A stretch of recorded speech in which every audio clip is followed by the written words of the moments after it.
चलिए आइए विद्यार्थी लोग, आज आप लोग के क्लास 12 का एकदम नया लेसन के बारे में बताने जा रहे हैं, रॉल्स एंड लैग्रांज थ्योरम, जिसे रॉल्स को ही हिंदी में कहते हैं रॉले का प्रमेय और लैग्रांज का प्रमेय। अब यहाँ पर देखिए बाबू, Rolle's and Lagrange theorem, Hindi में इसको कहते हैं रॉले का प्रमेय और लैग्रांज का प्रमेय। अब यहाँ पर बात ये कहा जाता है कि रॉल्स जो है एक अलग गणितज्ञ थे और लैग्रांज जो है वो एक अलग गणितज्ञ थे। कहने के मतलब दोनों अलग अलग गणितज्ञ थे, दोनों अलग अलग क्या थे? गणितज्ञ थे। रॉल्स एक अलग गणितज्ञ है और लैग्रांज अलग गणितज्ञ है, लेकिन दोनों ने अपने अपने थ्योरम दिए। रॉल्स अलग थ्योरम दिए, लैग्रांज अलग थ्योरम दिए।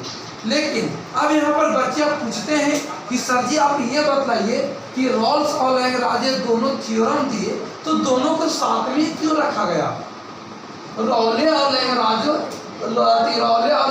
दोनों को साथ में क्यों रखा गया? तो आप वहाँ पर बात बताइएगा कि रॉले और लैग्रांज को इसलिए साथ में रखा गया है क्योंकि रॉले प्रमेय का बात और लैग्रांज प्रमेय का बात अधिकतर मिलता जुलता है, अधिकतर मिलता जुलता है, इसीलिए अधिकतर मिलता जुलता है, इसीलिए दोनों को एक ही लेसन में रखा गया है। रॉले और लैग्रांज को दोनों को एक ही लेसन में इसलिए रखा गया है कि दोनों का मान क्या होता है? मिलता जुलता है। अब यहाँ पर क्या करेंगे विद्यार्थी लोग, प्यारे दोस्त, अब यहाँ पर आवेंगे कि रॉले और लैग्रांज ध्रुव है, लेकिन हम सबसे पहले आवेंगे रॉले थ्योरम। रॉले थ्योरम, इसको हिंदी में कहते हैं रॉले का प्रमेय। तो रॉले का प्रमेय क्या है वो देखेंगे। यदि कोई फलन एफएक्स, यदि कोई फलन एफएक्स जो समवर्त अंतराल a, b में परिभाषित हो तथा निम्न तीन शर्तों को संतुष्ट करता है तो उसे रॉले का प्रमेय कहलाता है। कहने के मतलब रॉले का प्रमेय तब होता है जब तीन शर्त है और तीनों शर्त का अगर संतुष्ट कर लेगा तो कौन प्रमेय होगा? रॉले प्रमेय होगा। तीनों अगर शर्तों का अगर संतुष्ट कर लेगा, तीनों शर्त अगर उस पे वैलिड है तो समझिए कि रॉले प्रमेय है, उसको कहेंगे कि रॉले प्रमेय। उसको क्या कहेंगे सर? रॉले प्रमेय। लेकिन अब इसको बात को हम बात में बताएंगे कि तीन शर्त है तो कौन कौन शर्त है, तब इसके बारे में हम फिर इसको बारे में अभी हम जस्ट चर्चा करेंगे। चलिए अब यहाँ पर देखेंगे सर कि आप लोग के डिफरेंशियबिलिटी में आप लोग के बताए थे कि एक होता है फर्स्ट डिवीजन और एक होता है केवल पास। तो विद्यार्थी पास और फर्स्ट डिवीजन में क्या अंतर है? तो पास और फर्स्ट डिवीजन में ये अंतर है कि अगर कोई आदमी पूछा कि फलन के लड़का कौची आइले तो आप बोलिएगा कि पास हो गए। तो जब पास हो गए तो एक मतलब आप जो है एकदम अचंभों में रहेंगे कि पास हो गए मतलब फर्स्ट आया कि सेकेंड आया कि थर्ड डिवीजन आया, क्या आया, ये मतलब पूर्ण रूप से जानकारी होता नहीं है। क्या जब पास बोलने के मतलब, पास कहने के मतलब फर्स्ट डिवीजन हो सकता है, सेकेंड डिवीजन हो सकता है, थर्ड डिवीजन हो सकता है। पास कहने के मतलब पास में तीनों डिवीजन आ गया। कौन डिवीजन? तीन डिवीजन। अच्छा बताइए कि अगर कोई पास बोल दे तो क्या आप पास कहने के मतलब कोई बता सकते हैं कि पास के मतलब फर्स्ट डिवीजन कि सेकंड डिवीजन कि थर्ड डिवीजन? कौन डिवीजन? तीनों डिवीजन। लेकिन तीनों में से ये भी पता नहीं है कि कौन डिवीजन आया है। पूर्ण रूप से कोई बता सकता है? नहीं बता सकता है। और ये अगर फर्स्ट डिवीजन बोल दे तो समझ जाइएगा, फर्स्ट डिवीजन बोल दे तो समझ जाइएगा ये फर्स्ट है। फर्स्ट के मतलब पूर्ण रूप से जानकारी हो गया कि फर्स्ट है। और पास करने के मतलब कौन सी? तीनों डिवीजन, लेकिन एक में कोई जानकारी रूप से नहीं है। अब यहाँ पर क्या है बाबू कि आप पॉस को कहेंगे हम संतर, पॉस को क्या कहते हैं संतर, और फर्स्ट डिवीजन को कहेंगे अवकलनीय।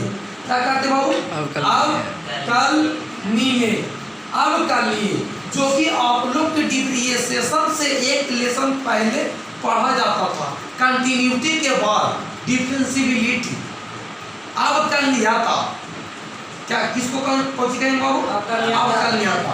तो अवकलनीयता आपको रॉलेस थ्योरम में आपको काम देता है।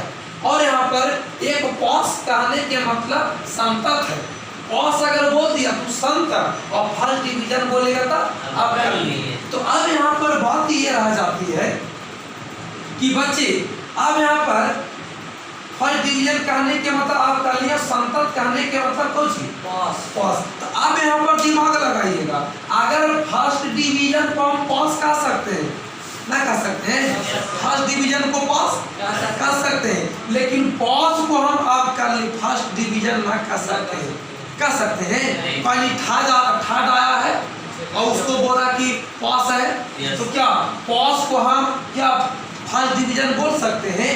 नहीं बोल सकते हैं। हाँ, लेकिन फर्स्ट डिवीजन को बोलेंगे कि पॉस है, लेकिन पॉस को हम फर्स्ट डिवीजन नहीं बोल सकते हैं, पॉस को फर्स्ट डिवीजन नहीं बोल सकते हैं, नहीं बोल सकते हैं, क्योंकि पॉस में तीनों आता है, फर्स्ट सेकंड थर्ड, लेकिन फर्स्ट रहेगा तो इसको हम पॉस बोल सकते हैं। तो अब कहने के मतलब अगर अवकलनीय रहेगा, कोई भी फंक्शन अवकलनीय रहेगा तो उसको संतत बोला जाता है। अगर कोई पूछेगा कि अवकलनीय फलन को या संतत कहेंगे, अवकलनीय फलन को संतत कहेंगे, तो आप बोलिएगा कि जी अवकलनीय फलन को संतत कहेंगे, लेकिन संतत फलन को अवकलनीय नहीं कह सकते। चलिए अवकलनीय फलन को संतत कहते हैं। अभी हमने बताया कि कहानी तौर पर अभी हमने बताया बाबू कि ये अवकलनीय फर्स्ट डिवीजन है, ये पॉस है, तो ये फर्स्ट डिवीजन कहने के मतलब प्रथम श्रेणी, पॉस कहने के मतलब पॉस के अंदर सभी श्रेणी आते हैं। तो कहने के मतलब अब यहाँ पर पॉस को हम नहीं बोल सकते हैं फर्स्ट डिवीजन, बोल सकते हैं क्योंकि पॉस के अंदर तीनों आ जाएगा, फर्स्ट भी हो जाएगा, सेकंड भी आ जाएगा, और थर्ड भी आ जाएगा। लेकिन हाँ, अगर फर्स्ट डिवीजन है तो उसको हम पॉस कह सकते हैं। तो वही बात है कि अवकलनीय फलन को हम संतत कहेंगे, लेकिन संतत फलन को अवकलनीय नहीं कहेंगे। मतलब फर्स्ट डिवीजन को हम अवकलनीय कहेंगे और पॉस को हम कहेंगे संतत। तो बच्चे लोग अब यहाँ पर देखेंगे, हमने दो नोट पॉइंट लिखा दिया कि अवकलनीय फलन यानी एफ को संतत कहेंगे, अवकलनीय फलन एफ को संतत कहेंगे, मतलब अवकलनीय फलन मतलब डिफरेंशिएबिलिटी को हम संतत कहते हैं, कंटिन्यूटी कहते हैं, लेकिन संतत फलन को अवकलनीय नहीं कहेंगे, संतत फलन को अवकलनीय नहीं कह सकते हैं। आप लोग खुद यहाँ ये कहानी से ही पता चल जाएगा, आपको पता चल गया ना। पता तो बताए थे कि अवकलनीय फलन को संतत कहेंगे, लेकिन संतत फलन को अवकलनीय नहीं कहेंगे। अब यहाँ पर बात ये रह जाता है कि आपको बताए कि रौले का परिमेय यदि कोई फलन एफ जो समवर्तीय अंतराल a, b में परिभाषित हो तथा निम्न तीन शर्तों को संतुष्ट करता है, तो तीन शर्तों को संतुष्ट करता है तो उसे रौले का परिमेय कहते हैं। तीन शर्त कौन कौन है वो आपको नीचे लिखा हुआ है। जब यहाँ पर देखेंगे फंक्शन बंद अंतराल को इंग्लिश में कहते हैं क्लोज इंटरवल, कौन कहते हैं क्लोज इंटरवल। क्लोज इंटरवल को बड़ी कोष्ठ से ही सूचित किया जाता है, इसको कहते हैं क्लोज इंटरवल। तो अगर कोई फंक्शन बंद अंतराल में अगर बड़ी कोष्ठ के अंदर बंद रहेगा में तो संतत होता है। क्या होता है? संतत होता है। और खुला अंतराल में अगर रहेगा तो उसको क्या कहेंगे? अवकलनीय होता है। खुला अंतराल में रहेगा तो उसको कौन सी कहेंगे? खुला अंतराल को इंग्लिश में कहते हैं ओपन। कौन सी कहते हैं? ओपन। खुला अंतराल को इंग्लिश में ओपन इंटरवल कहते हैं। और ओपन इंटरवल को छोटी कोष्ठ में बंद रहता है। अब यहाँ पर अवकलनीय होता है। बोलेगा कि बड़ी कोष्ठ के अंदर संतत रहेगा और छोटी कोष्ठ के अंदर अवकलनीय होगा। अगर कोई दो पॉइंट अगर छोटी कोष्ठ के अंदर बंद रहे तो फंक्शन क्या होगा? अवकलनीय की संतत? अवकलनीय। और बड़ी कोष्ठ के अंदर रहेगा तो कुछ संतत। लेकिन तीसरा कंडीशन ये देख लीजिए कि एफ ए बराबर एफ बी, तो ए और बी के बीच कोई बिंदु सी ऐसा होगा जहां एफ सी बराबर क्या होता है? 0। और सी का जो वैल्यू होगा ए और बी के बीच में होगा सी। ए और बी का बीच में होगा सी। मान लिया जाए ए का मान हो गया 7 और बी के मान हो गया 10, तो सी का जो मान होगा 7 और 10 के बीच में ही होगा। वो यहाँ पर बोल दिया कि अगर एफ ए बराबर एफ बी हो तो ए और बी के बीच कोई बिंदु सी ऐसा होगा कि एफ सी बराबर 0, जहां ए लेस देन सी और सी लेस देन बी। मतलब सी का जो वैल्यू रहेगा ए और बी के बीच में, सी का मान केकर बीच में होगा बच्चे? ए और बी के बीच में होगा। अब बताइए ये तीनों कंडीशन अगर ये फॉलो करेगा तब बोलेंगे कि रौले का परिमेय है। और तीनों में से अगर एक को भी अगर छटमटा दिया ना, करछी काट लिया ना, तो हम कहेंगे कि रौले का परिमेय नहीं है। रौले परिमेय होने के लिए तीनों शर्त को होना अनिवार्य है। जब तक तीनों शर्त अनिवार्य नहीं होगा तब उसको हम रौले परिमेय कहेंगे नहीं। रौले परिमेय तब होगा जब तीनों कंडीशन को संतुष्ट करेगा तब। तीनों कंडीशन अगर संतुष्ट करेगा तब रौले होगा, और तीनों कंडीशन अगर संतुष्ट नहीं करेगा तो रौले नहीं होगा। मेरी बात को और एक बात और समझ जाइए कि अगर रौले परिमेय होगा तो एफ सी के जगह पर 0 दिया जाता है। कब? जब रौले परिमेय जब सत्यापित हो जाएगा तो एफ सी का मान बच्चे 0 दे देंगे। कोई आदमी आपसे पूछ देगा कि रौले और लैग्रांज आप परिमेय पढ़ के आए हैं, जब बताओ बच्चे कि जब रौले परिमेय होगा तो एफ सी का वैल्यू क्या होगा? 0। और बताओ कि सी का जो वैल्यू रहता है क्या ए और बी के बीच में रहता है कि ए और बी के बाहर रहता है? ए और बी के बीच में। यहाँ पर कंडीशन दिया गया है कि ए लेस देन सी और सी लेस देन बी। बातों को समझे? नहीं समझे आप लोग? तो ये तीनों कंडीशन अगर फॉलो करेगा तो क्या होगा बाबू? रौले। और तीनों परिमेय अगर संतुष्ट नहीं होगा तो उसको रौले नहीं कहेंगे। आप बताइए बाबू कि ये सबसे मेन पॉइंट तीसरा है। अगर एफ ए बराबर एफ बी रहेगा ना तो उसको हम कहेंगे कि कौन रौले परिमेय है। दोनों बराबर हो जाएगा तो हम कहेंगे कि रौले का परिमेय है। अब यहाँ पर बाबू जब रौले परिमेय रहेगा तो एफ सी का मान कौन होगा? 0। चलिए विद्यार्थी लोग अगर यहाँ पर कोई पूछेगा कि अच्छे बताइए कि एफ ए बराबर एफ बी क्या है, मतलब कोई फंक्शन में ए डालकर मान निकालेंगे और बी डालकर मान निकालेंगे, तो सर आप ये बताइए कि ए और बी क्या है। तो आप बोलिएगा कि ए और बी जो है अंतराल है। ये छोटी कोष्ठ या बड़ी कोष्ठ के अंदर रहेगा, जिसे पहला अंक को ए कहते हैं, दूसरा अंक को बी कहते हैं। क्यों पहला अंक को ए कहेंगे, दूसरा अंक को बी क्यों कहेंगे? तो विद्यार्थी लोग ABCD हम लोग पढ़ते हैं तो ABCD के पहले ए आता है तब बाद में बी आता है, इसीलिए पहिलका को कहेंगे ए और बाद वाला को कहेंगे बी। बाद वाला को क्या कहेंगे? बी। अच्छा फिर से बताइए कि एफ ए बराबर एफ बी रहेगा तो एफ डैश सी बराबर क्या होगा? जीरो। तो एफ ए बराबर एफ बी रहेगा तो कौन सी होगा? रोले पर में ना, रोले पर में। तो एफ डैश सी बराबर क्या होगा? जीरो। विद्यार्थी लोग मेरी बात को और सुनो, अभी लैंग्राजे परमे के बारे में हम नहीं बोल रहे हैं, अभी लैंग्राजे के बारे में नहीं बता रहे हैं। लैंग्राजे भी कुछ ना कुछ अपना राजनीतिक लगाया है, ये भी आपने कुछ न कुछ बात बताया है। अभी तो केवल हमने यही रौले के बारे में बता रहे हैं कि ये 3 शर्त रहेगा तो हम लोग कहते हैं कि रौले पर में है। लेकिन सबसे मेन पॉइंट कौन है? तीसरा। अगर दोनों बराबर हो गया तो हम कहते हैं कि रौले पर में है। अच्छा बताओ, एकरा में एफ ए बराबर एफ बी तो ए और बी के बीच कोई बिंदु सी होगा। ए और बी के बीच बिंदु क्या होगा? सी होगा।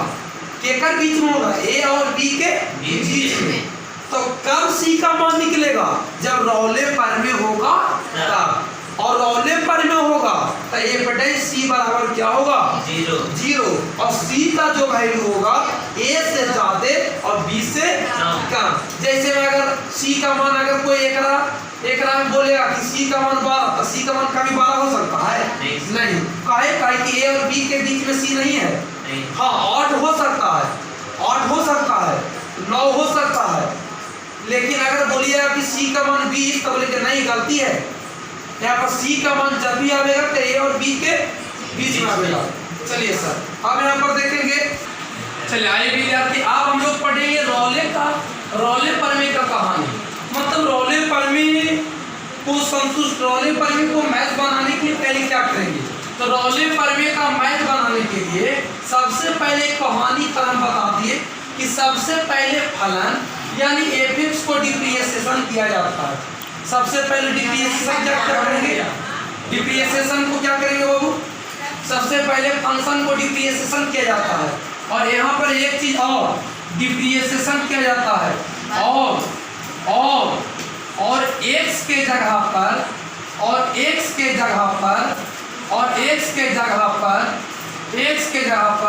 c बैठाया जाता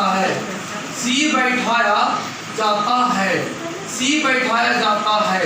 कहने के मतलब प्यारे दोस्त कि सबसे पहले फलन f को डिप्रिसिएशन किया जाता है और x के जगह पर c बैठाया जाता है। उसके बाद दूसरा भी क्या है? उसके बाद देखेंगे कि अवकलनीय है कि नहीं।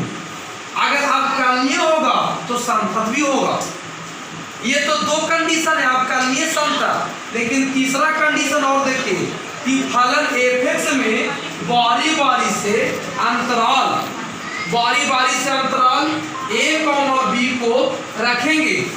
अगर दोनों बराबर आ गया मतलब कोई फंक्शन रहेगा तो अंतराल फंक्शन में a रखेंगे और b रखेंगे। अगर बराबर आ गया तो कौन पर में कहलागा? रौले। कौन पर में कहलागा? कब? जब एफ ए बराबर एफ बी आवेगा, तो कौन पर में? रौले पर में। चौथा में देखेंगे रौले पर में होगा तो एफ डैश सी का मान क्या होता है? शून्य होता है। चलिए देखेंगे विद्यार्थी लोग, चलिए देखेंगे। एक हमने ये रौले परमे पर हमने एक मैथ लिया कि f बराबर 5x + 4 अंतराल 2,3 है तो जांच करें कि रौले परमे है या नहीं है। अगर 5x + 4 है तो अंतराल 2,3 है तो जांच करें कि रौले परमे है कि नहीं। आपको सवाल भी सही देगा। ये 2000 लगता कि 5 नंबर का मैं दिया था, 5 नंबर का मैं दिया था कि फंक्शन इतना अब अंतराल 2,3 है तो जांच करें कि रौले पर में है या नहीं है। एकदम सबसे पहले एकदम आसान तरीका से बता देते हैं कि सबसे पहले आप लोग के लिखेंगे सॉल्यूशन लिखला के बाद आप एफ उतारिए, एफ उतार दीजिए। और एफ उतारला के बाद सभी विद्यार्थी एकदम गौर से देखेंगे। यहाँ पर हम डिप्रिसिएशन करने जा रहे हैं। यहाँ पर क्या करेंगे? डिप्रिसिएशन करेंगे। यहाँ पर हम आपको डिप्रिसिएशन कर रहे हैं। अब यहाँ पर एफएक्स, यहाँ पर एफएक्स को डिप्रिसिएशन करेंगे, एफएक्स को डिप्रिसिएशन करेंगे। चलिए देखेंगे एफ बराबर 5x प्लस 4 है। तो हमने सबसे पहले आपको तिरौले परमे के कहानी में बताए कि सबसे पहले डिप्रिसिएशन करेंगे। सबसे पहले क्या करेंगे? डिप्रिसिएशन। और जब डिप्रिसिएशन करेंगे तो 5x के भी अलग डीसी कर देंगे और फिर 4 के भी अलग डीसी कर देंगे, दोनों के अलग अलग डीसी कर देंगे। और याद रखेंगे कि एफएक्स का डिप्रिसिएशन होता है एफ'(x), एफएक्स का डीसी एफ'(x) बराबर तो बराबर 5x का डीसी होता है 5, 5x का डीसी 5 प्लस 4 का डीसी 0। रुक जाइए। अब यहाँ पर f'(x) बराबर 5 हो गया। f'(x) बराबर क्या है? 5। तो ये जो है ना, इसको कहेंगे अवकलनीय है। ये क्या है? अवकलनीय है। और जब अवकलनीय होगा तो संतत भी हो जाएगा। लेकिन हम लोग को उतना लॉन्ग में नहीं जाएंगे। इतना डिप्रिसिएशन करने के बाद फिर आप लोग के बताए थे कि x के जगह पर क्या रखेंगे? c। अब यहाँ पर देखेंगे x बराबर c रखने पर, x बराबर c रखने पर अब यहाँ पर रखेंगे सर f'(x) x के जगह पर c रखेंगे बराबर। अब यहाँ पर 5 का 5, मतलब ये f'(c) बराबर हो गया 5। अब हम पहले इतना तो डिप्रिसिएशन कर लिए सर। ये डिप्रिसिएशन करने से फायदा क्या होता है? इससे हमको पता चलता है कि अवकलनीय है कि नहीं। इसको अवकलनीय हम कहेंगे। क्यों कहेंगे? अवकलनीय वाला लेसन में हम बताए थे कि अवकलनीय किसको कहेंगे और किसको नहीं कहेंगे। अवकलनीय वाला हम चैप्टर बताए थे, डिफरेंशियबिलिटी बताए थे, उसमें हम बताए थे। 1 मिनट रुक जाइएगा, यूट्यूब पर लोड हो जाएगा। अब यहाँ पर देखेंगे सर कि सबसे पहले क्या करेंगे कि आप फंक्शन क्यों उतारिए। हमारा फंक्शन क्या है? फंक्शन हमारा है कि 5x प्लस 4 है। फंक्शन क्या है? 5x plus 4। तो x बराबर क्या बैठाएंगे? अब यहाँ पर फंक्शन है f(x) बराबर 5x प्लस 4 है। तो अब यहाँ पर x बराबर, यहाँ पर सबसे पहले अंतराल क्या है? 2 है। यहाँ पर इसको कहेंगे a और इसको कहेंगे b। ये दोनों है x है के मान, लेकिन क्या x रहेगा तब पता चलेगा? नहीं। इसीलिए एगो के बोल दिए a और एगो के बोल दिए b, एगो के बोल दिए a और एगो के बोल दिए b। क्योंकि जो अंतराल के जो अंदर आता है वो दोनों x ही के मान रहता है, लेकिन दोनों x होने के कारण एगो के मान रख दिया a और एगो के बोलेंगे b। तो हमने x बराबर a यानी a बराबर 1 रखने पर, a बराबर 1 रखने पर मतलब कौन सी? a बराबर 2 रखने पर मतलब कौन सी? समझे आप? क्या समझे? अब यहाँ पर देखेंगे तो ये a का मान नहीं है जी, ये x ही का मान है। x को ही a कहते हैं। मतलब जहां जहां x है वहां पर क्या बैठा देंगे? 2, यानी 5 कुछ भी नहीं तो गुना x के यहाँ पर 2 प्लस 4 का प्लस 4, f2 बराबर f2 का f2 बराबर कितना हो गया? 5 दूनी 10 प्लस कितना? 4। तो f2 बराबर कितना हो गया? f2 बराबर कितना? 14। मतलब ये fa का मान निकला। अरे 2 रखे ना, ये निकाल गया fa का मान। तो fa के मान आ गया 14। फिर से एक बार देख लेंगे कि f(x) बराबर 5x प्लस 4। अब इसको बारी बारी से डिप्रिसिएशन करेंगे। f(x) के अलग डीसी, 5x के अलग डीसी, 4 के अलग डीसी। f(x) का डीसी होता है f'(x) बराबर 5x का डीसी होता है 5 और 4 का डीसी 0। f'(x) बराबर 505। अब x के जगह पर c रखने पर, मतलब जहां पर x है वहां पर c रख देंगे। तो f'(c) बराबर 5 और f(x) बराबर, अब क्या करेंगे? अब जांचेंगे कि बराबर है कि नहीं। तो ये फंक्शन को ये वाला उतारेंगे, f(x) बराबर 5x प्लस कितना? 4। तो x बराबर कितना रखेंगे? तो जांचेंगे कौन सी पर? अंतराल पर जी। x बराबर a रखेंगे तो a बराबर कितना 2 रखने पर, तो a पे 2 बराबर 5 का 5 पूछो नहीं तो गुना 1 यहाँ पर कितना देंगे 2 प्लस 7 का 4 5 दूनी 10 प्लस 7 का 4 10 से 4 कितना 14। तो f a का मान आया है कि f2 का मान आया है, f a का मान आया कि f b का मान आया है, f a का मान। तो अब यहाँ पर जांच करेंगे, रुक जाइए।